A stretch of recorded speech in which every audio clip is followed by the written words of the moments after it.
ही मन में ये संकल्प कर लिया सती जी, अब इस शरीर से दोबारा कभी भेंट नहीं होगी।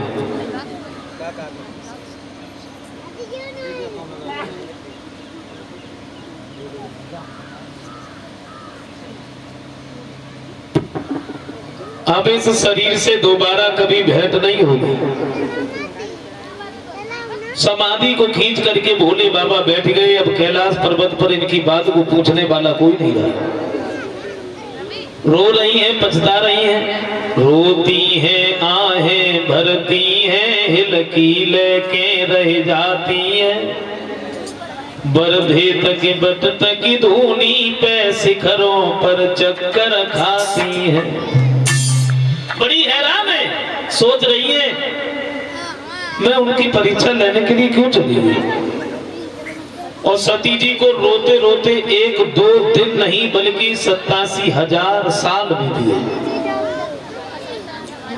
उसके बाद में भोले बाबा की जब समाधि खुली है, सती जी ने देखा है तो भाग करके सामने पहुंच गई। भोले बाबा ने जब सती जी को देखा बड़े आदर से बिठा लिया, उतने आदर से जितना आदर कोई लड़का अपनी माँ का करता है। बैठ तो गई, लेकिन एक बात सोची, इतने दिन हो गए लेकिन इस बात को फिर भी नहीं भूले। थोड़ी देर बैठी रही, फिर क्या देखा, आकाश मार्ग से विमान जाते हैं जिसमें देवता बैठे हैं। सती जी ने पूछ लिया, प्रभु ये सब कहाँ जा रहे हैं? बोले तुम्हारे पिता के घर पर जा रहे हैं। मेरे पिता के घर पर क्या है? बोले तुम्हारे पिता के घर पर यज्ञ हो रहा है, इन सब देवताओं का भाग है। सती जी कहती है, प्रभु दामाद तो आप भी हो, आपको क्यों नहीं बुलाया? बोले नहीं बुलाया तो कोई बात नहीं, मैं जाता भी नहीं। बोले नहीं नहीं कोई बात तो होगी। भोले बाबा कहते कोई ज्यादा बड़ी बात तो नहीं है।